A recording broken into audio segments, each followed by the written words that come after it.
Mwenyezi Mungu anasema, wa minan nasi man yashtari lahu alhadith liyudilla an sabilillahi bighairi ilmin wa yattakhidhaha huzwa ulaika lahum adhabun muhin. Mwenyezi Mungu anazungumzia makundi ya hivi sasa: chipolopolo, twanga, pepeta. Anazizungumzia ndani ya aya hii ya 6 surati Luqman. Anasema kuna watu, makundi maalum, wanaothubutu kununua maneno ya kipuuzi, wanaothubutu kuuza na kununua maneno ya kipuuzi. Lengo lao lahu alhadithi ni kuwapotosha watu na njia sahihi ya Mwenyezi Mungu, tena pasi na ilmu ya aina yoyote. Baya zaidi, mambo yanayohusiana na Mwenyezi Mungu na mtume wake, wao ndio wa kwanza kuvipuuza na kuvidharau. Ulaika, hao wapashe Muhammad, wape habari zao, lahum adhabun muhin, watapata adhabu yenye kudhalilisha. Hakusema adhabu kali, bali kasema adhabu yenye kudhalilisha. Al-Imam Ibn Qayyim anasema, wakfi tafsiru sahabati wattabi'ina biannahu al-ghina. Tafsiri ya aya hii imetafsiriwa na masahaba wa Mtume Muhammad, matabiina wakubwa, kutokana na hadithi ya Abdullah ibn Mas'ud na Abdullah ibn Abbas. Anasema Abu Sahbati, sa'antu ibn Mas'ud radhiyallahu anhu qawlihi ta'ala, wa minan nasi man yashtari lahu alhadithi. Tulimkabili Abdullah ibn Mas'ud. Abdullah ibn Mas'ud alikuwa msomaji mzuri wa Qur'ani wa Mtume Muhammad, sahaba aliyehifadhi Qur'ani tukufu, sahaba aliyepata bahati Mtume alipotaka kusikiliza Qur'ani anamwambia, nisomee, hakika yangu napenda kusikia sauti yako. Walimfuata masahaba na kumuuliza, aya hii inayopatikana katika surati Luqman, aya ya 6, imeshukia juu ya jambo gani? Sikiliza Abdullah ibn Mas'ud anasemaje. Anasema Abdullah ibn Mas'ud, wallahi alladhi la ilaha ghayruhu huwa al-ghina'u, huwa al-ghina'u, huwa al-ghina'u. Ninaapa kwa jina la Mola ambaye hapana Mola zaidi yake. Aya hii imeshukia juu ya nyimbo, imeshukia juu ya nyimbo, imeshukia juu ya nyimbo. Ndugu Islam, njoo sasa kwa matabiina wakubwa, wakina Said ibn Jubair, akina Mujahid, akina Ikrima, Al-Hasri wal-Basri. Na yeye anasema Mwenyezi Mungu alipokuwa anazungumzia maneno ya kipuuzi, alikuwa anakusudia al-ghina'u wal-mazamir, nyimbo na nai. Katazame katika tafsiri ya Ibn Kathir, mjaladi wa 4 ukurasa 321, utazikuta habari hizi.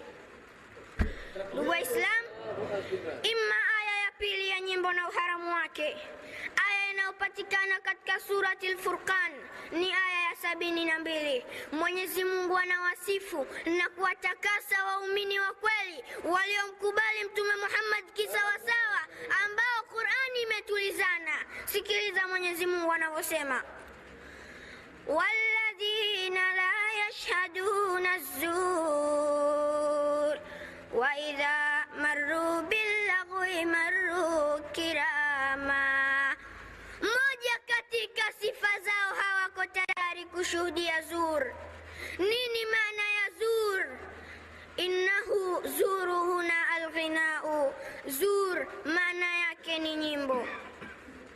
Ndugu Islam, imma aya ya 3 ya nyimbo na uharamu wake, aya inayopatikana katika surati An-Najmi. Mwenyezi Mungu anasema, afamin hadha alhadithi ta'jabun wa tadhakuna wa la tabkun wa antum samidun fasjudu lillahi wa'budun.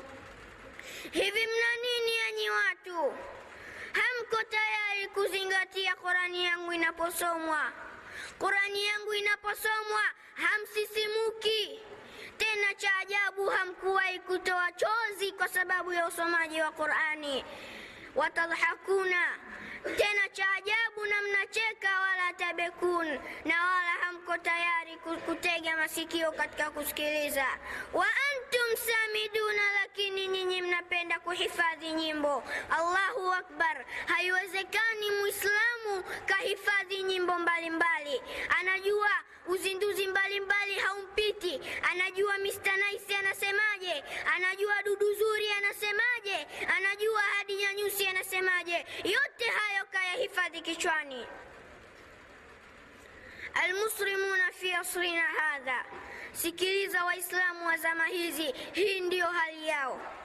Yuhibbuna kalama Muhammad abdu wa nasru kalama Muhammad ibn Abdillah, wanapenda kuhifadhi maneno ya Muhammad abdu.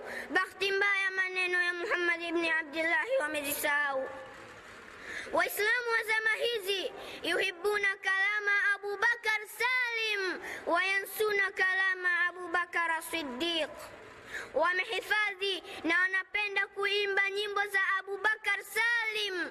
Bahati mbaya, maneno ya Abu Bakar Siddiq, khalifa wa kwanza wa Mtume, hawazitambui. Waislamu wa zama hizi yuhibbuna kalama Khadija Nyusi wa nasru kalama Khadija binti Huwaili, maneno yote na mafumbo.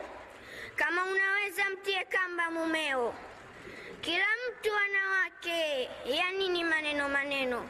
Si mimi wa kwanza kupewa, wengi wamejaliwa. Bwana mkubwa unamjua aliyejaliwa? Aliyejaliwa unamjua? Aliyejaliwa ni yule anampenda Mungu na mtume wake.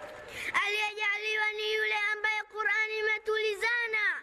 Aliyejaliwa hawezi akakaa mbele ya watu tena akafanya tawaf kidole juu, na huyo hajajaliwa. Mimi ninasema wengi hawajajaliwa, ni wachache mno waliojaliwa. Na hiyo anathibitisha Mwenyezi Mungu ndani ya Qur'ani, anasema wa qalilum min ibadiyash shakur, ni wachache mno katika waja wangu wanaozijua neema zangu na wanaonishukuru. Allahu akbar! Hii ndiyo hali halisi ya Waislamu wa zama hizi. Wa hadha, assalamu alaikum wa rahmatullahi wa barakatuh.